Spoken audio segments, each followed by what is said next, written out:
Hello दोस्तों, तो last video में हम देख चुके थे हमारे लंग्स के स्ट्रक्चर के बारे में। तो आज की वीडियो में हम जानेंगे एल्वुलाई के बारे में और एल्वुलाई से कैसे गैसेस का एक्सचेंज होता है और हमारे लंग्स में कैसे हवा एंटर करती है बाहर से ऑक्सीजन एंड कैसे वो CO2 को एक्सहेल आउट करता है। तो फर्स्टली एल्वुलाई, जो हमने स्ट्रक्चर लास्ट टाइम देखी थी, this round structures are alveoli. ये क्या है? ये एक्चुअल साइट है गैस के एक्सचेंज की। तो अगर हम एक एल्वुलाई को जूम करके देखें तो कुछ इस तरह से एल्वुलाई, और ये हमारी एल्वुलाई के पास हमारी ब्लड वेसल। सो एल्वुलाई के पास हमारी आउटर मोस्ट लेयर है एल्वुलर एपिथेलियम। एल्वुलर एपिथेलियम के आउटर साइड इस तरह से एक मेम्ब्रेन प्रेजेंट होती है। इस मेम्ब्रेन को बोलते हैं हम लेसिथिन। ये बनी होती है हमारी सर्फेक्टेंट की। ये लेसिथिन लेयर सर्फेक्टेंट क्या करता है? ये हमारी एल्वुलाई को कोलैप्स होने से प्रिवेंट करता है, प्रिवेंट एल्वुलर कोलैप्स। नेक्स्ट, जो हमारी एल्वुलाई और ब्लड वेसल के बीच का स्पेस है, इसको हम नाम देते हैं basement substance. And the blood vessels की लेयर होती है हमारी स्क्वैमस एपिथेलियम। अब इन्हीं मेम्ब्रेन्स के थ्रू क्या होता है? O2 और CO2 का एक्सचेंज। लाइक एल्वुलाई के पास जो O2 हमारी आ गई, उस O2 को क्रॉस करनी पड़ेगी हमारी alveolar epithelium, after that basement substance and after that squamous epithelium. जब भी ये O2 जा सकेगी कहाँ? ब्लड वेसल्स के अंदर। ये प्रोसेस होती है सिंपल डिफ्यूजन के जैसे। डिफ्यूजन क्या होता है कि कोई भी सब्सटेंस अपनी हायर कंसंट्रेशन से लोअर कंसंट्रेशन की तरफ मूव करता है। तो ऐसे ही गैसेस, जब ऑक्सीजन एल्वुलाई के अंदर मैक्सिमम हो जाती है, उस टाइम पे क्या होता है? ये ऑक्सीजन आ जाती है अपनी हायर कंसंट्रेशन से लोअर कंसंट्रेशन, यानी कि ब्लड वेसल्स में। एंड ब्लड वेसल्स में क्या ज्यादा है? कार्बन डाइऑक्साइड, क्योंकि पूरी बॉडी से क्या लेके आया है? Carbon dioxide, deoxygenated blood. तो ब्लड वेसल्स में से कार्बन डाइऑक्साइड यानी कि अपनी हायर कंसंट्रेशन से चली जाती है इन मेम्ब्रेन्स को क्रॉस करके एल्वुलाई के अंदर, यानी कि अपनी लोअर कंसंट्रेशन के पास। तो एल्वुलाई में जाने के बाद वो वापस से एल्वुलाई से अपना रास्ता bronchioles, tertiary, secondary and primary bronchus के थ्रू बाहर माउथ से एक्सहेल कर दी जाती है। इस तरह से हमारी एल्वुलाई से गैसेस का एक्सचेंज होता है। नेक्स्ट की एयर एंटर कैसे करी लंग्स में, ठीक है? मैकेनिज्म ऑफ रेस्पिरेशन या ब्रीदिंग जिसको हम बोलते हैं। मैकेनिज्म ऑफ ब्रीदिंग जानने के लिए सबसे पहले हमें पता होना चाहिए पार्शियल प्रेशर क्या होता है। पार्शियल प्रेशर होता है किसी एक इंडिविजुअल गैस का प्रेशर बहुत सारी गैसेस के मिक्सचर्स में से। तो pressure of individual gas in a mixture. तो हम यहाँ बात कर रहे हैं particularly oxygen and carbon dioxide की, तो हम इसको लिखेंगे partial pressure of O2 and partial pressure of CO2। इन दोनों की हम बात करेंगे। अब नेक्स्ट हमने एक चीज पता है कि gas moves from higher partial pressure to lower partial pressure. जो चीज अभी हमने एल्वुलाई के केस में देखी कि कोई भी अपनी हायर कंसंट्रेशन से चीज कहाँ जाएगी? अपनी लोअर कंसंट्रेशन के पास। एंड वन मोर थिंग हम सीखते हैं कि pressure is inversely proportional to volume, यानी कि जब किसी भी चीज का वॉल्यूम बढ़ेगा तो उसका प्रेशर डिक्रीज हो जाएगा। इनका रिलेशन क्या है? Inverse. Pressure is inversely proportional to volume. अब जैसे कि हम बात करते हैं कि जो हमारे लंग्स है वो थोरेसिक कैविटी के अंदर क्लोज है। तो suppose this is our thoracic cavity. अब थोरेसिक कैविटी के अंदर क्या है हमारे?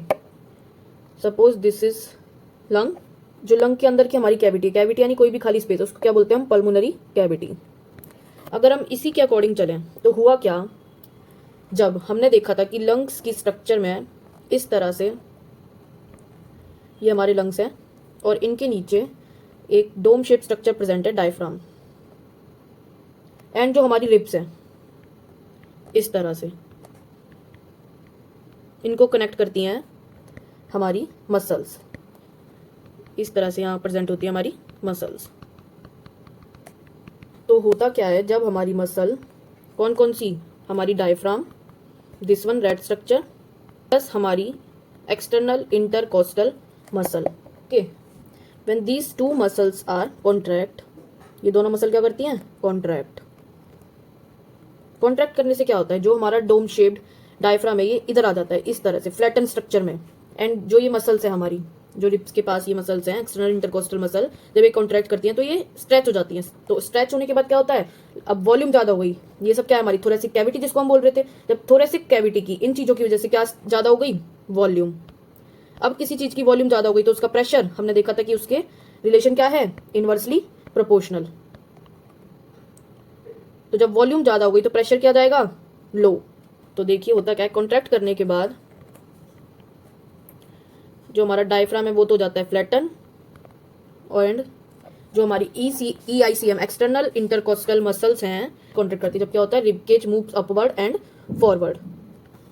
अब जब हमारा डायफ्राम फ्लैटन हो गया और ribcage upward and flatten forward, ribcage moves हो गया अपवर्ड और फ्लैटन, इसकी मदद से क्या हुआ, जो हमारी वॉल्यूम थी थोरेसिक कैविटी की वो क्या हो गई, इंक्रीज। अब जब volume of thoracic cavity increase हो गई तो वॉल्यूम ऑफ पल्मोनरी कैविटी भी क्या होगी, इंक्रीज। जैसे कि अगर ये हमारी जो थी बाहर वाली क्या थी, हमारी थोरेसिक कैविटी कंप्लीट, जब इसकी वॉल्यूम हमारी क्या हो गई, इंक्रीज हो गई, थोरेसिक कैविटी की हमारी वॉल्यूम इंक्रीज हो गई, तो ऑब्वियसली क्या होगा, जो इसके अंदर ये लंग्स है, पल्मोनरी कैविटी भी क्या होगी, ये भी अपनी शेप से क्या कर लेगा, शेप को इंक्रीज कर लेगा, तो इसके अंदर भी वॉल्यूम क्या हो जाएगी, इंक्रीज। अब जब हमारी पल्मोनरी कैविटी की वॉल्यूम इंक्रीज हो जाएगी, इतने से ये इतनी चली गई, वॉल्यूम इंक्रीज हो जाएगी, तो प्रेशर क्या होगा इसके अंदर, प्रेशर कम हो जाएगा। एक एग्जांपल ऑफ बैलून, अब मान लीजिए एक बैलून है, ठीक है, इतनी शेप का एक बैलून है और इसके अंदर कंप्लीट हवा भरी हुई है, ठीक है। अब हवा भरी हुई है तो क्या हो रहा है, इसके ऊपर प्रेशर पड़ रहा है इसकी वॉल्स पे। अब हमने क्या किया, जो उस बैलून की हवा थी ना वो इस वाले इससे थोड़े से बड़े बैलून में शिफ्ट कर दी, तो क्या होगा, हवा आराम से होगी, हवा तो उतनी ही थी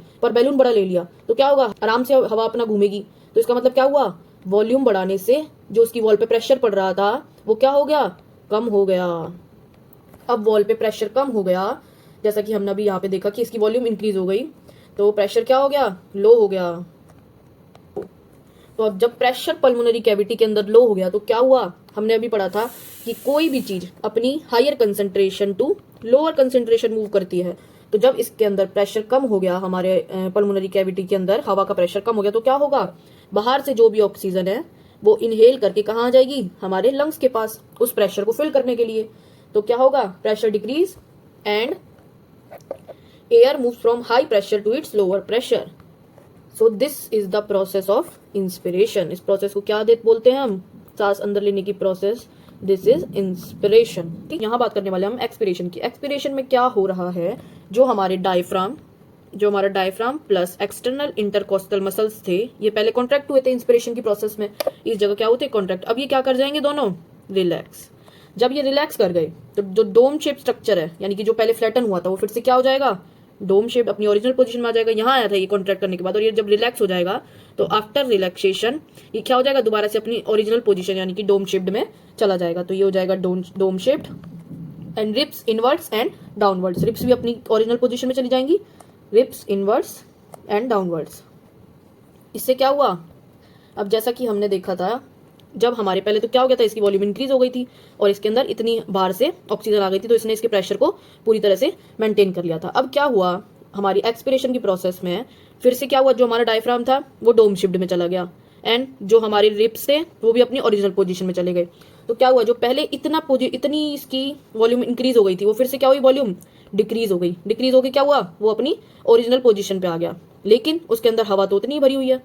अगर हम बड़ा बैलून लें तो उसमें क्या है, इतना हमने ये बैलून पूरा भर दिया। अब हमने क्या किया, छोटा बैलून ले लिया, लेकिन जो